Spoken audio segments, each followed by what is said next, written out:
गोरखपुर में वीआईपी के प्रमुख और बिहार सरकार के पूर्व मंत्री मुकेश साहनी का रविवार को प्रस्तावित दौरा प्रशासन द्वारा कार्यक्रम की अनुमति न मिलने के कारण विवादों में रहा। उन्होंने गोरखपुर क्लब स्थित आशीष मैरिज हॉल में कार्यकर्ताओं की बैठक और प्रेस वार्ता करनी थी, लेकिन कानून व्यवस्था और विशिष्ट व्यक्तियों के आगमन का हवाला देते हुए प्रशासन ने अनुमति नहीं दी, जिसके बाद विभिन्न जिलों से पहुंचे कार्यकर्ताओं को वापस लौटना पड़ा। कार्यक्रम रद्द होने के बाद कुछ कार्यकर्ता पुराने आरटीओ कार्यालय के सामने सड़क पर पहुंच गए, जिन्हें पुलिस ने समझाकर हटाया। वहीं शाहपुर थाना क्षेत्र के असरन चौकी के पास पुलिस ने मुकेश साहनी के काफिले को रोक लिया। सूचना मिलते ही बड़ी संख्या में कार्यकर्ता मौके पर पहुंच गए, जिससे कुछ देर तक गहमा-गहमी रही।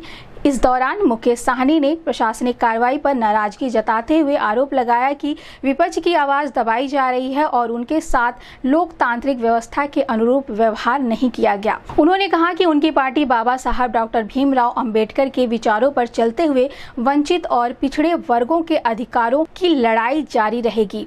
इस संबंध में गोरखपुर न्यूज से बात करते हुए वीआईपी प्रमुख व बिहार सरकार के पूर्व मंत्री मुकेश साहनी व निषाद आर्मी के राष्ट्रीय अध्यक्ष रविंद्र निषाद ने कहा, नहीं है कि मुकेश साहनी को चैलेंज कर सकता है।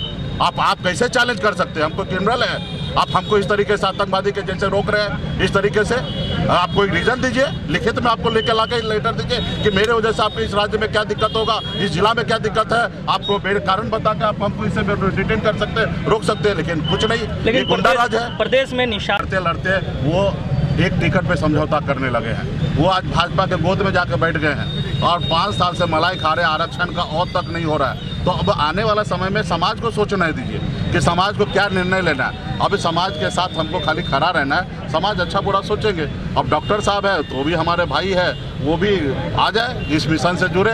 कभी उन्होंने भी सपना देखा था समाज को आरक्षण दिलाएंगे, अधिकार दिलाएंगे, वो आके लड़ाई लड़ना। नहीं, देखिए कोई कार्यक्रम नहीं था। रात्रि प्रवास के लिए हम पूरे प्रदेश में निकले हैं और कई जगह मेरा रात्रि प्रवास के लिए जरूरी नहीं है कि परमिशन का, क्योंकि मैं हिंदुस्तान का नागरिक हूँ, मैं राज्य में कहीं पे भी जा सकता हूँ। लेकिन उसके बाद भी कई ऐसे जिला में इन्होंने डिस्टर्ब किया।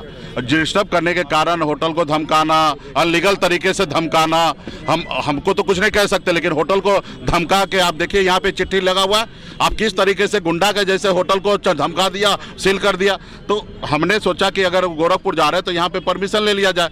तो हमने परमिशन के लिए भी 4 दिन पहले आवेदन किया, लेकिन इन्होंने परमिशन नहीं दिया तो कार्यक्रम सील कर दिया। लेकिन हमको गोरखपुर में से क्यों रोकेगा? हम गोरखपुर में होटल में कहीं स्टे करेंगे, अपने लोगों से मिलेंगे।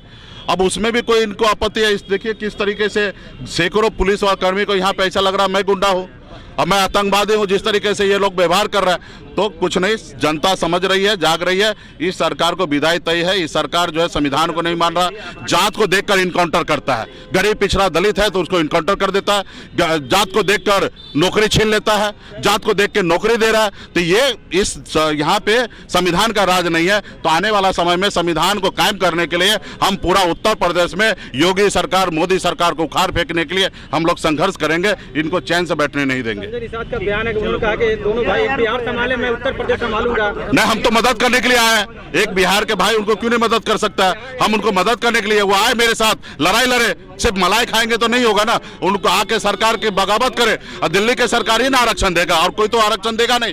तो आ जाए मेरे पास, स्वागत करे और पूरा उत्तर प्रदेश संभाले। हम उनका बड़ा भाई मान के उनको स्वागत करते हैं। चुनाव भी आ रहा है, कितनी सीटों पे वो चुनाव लड़ने का समय आएगा तो बताएंगे। 2 नवंबर तक हमने डॉक्टर साहब को समय दिया। 2 नवंबर के बाद हम डिसीजन लेंगे कि क्या करना है। एसएसपी कार्यालय गोरखपुर क्लब में कार्यक्रम था और वीआईपी पार्टी का कार्यक्रम था। निषाद समाज से केवल बात करने और प्रेस कॉन्फ्रेंस था और करीबन 10 दिन पहले परमिशन के लिए दिया गया था। आज प्रशासन का रही है परमिशन आप लोग को नहीं मिला, कार्यक्रम को रद्द किया जाता है।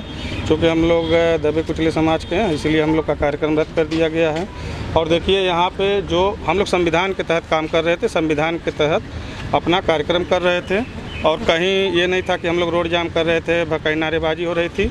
और इसको अनर्गल तरीके से दबाव में केवल हम लोगों का कार्यक्रम को रद्द किया गया। हमारे समाज को कौन दबाव बना रहा है? क्यों आला कमान की अब ऊपर से आला कमान को ऊपर से ही दबाव होगा तभी कार्यक्रम, नहीं तो अन्य लोगों का कार्यक्रम रहता है तो सबका कार्यक्रम हो जाता है। केवल हम ही हमारे समाज को हर जगह आप कहीं देख लीजिए, हत्या जहाँ भी देख लीजिए उत्पीड़न हर जगह हमारे समाज का हो रहा है। आज कार्यक्रम भी नहीं करने दिया गया। हम लोग संविधान के तहत कार्यक्रम कर रहे थे, नहीं करने दिया गया।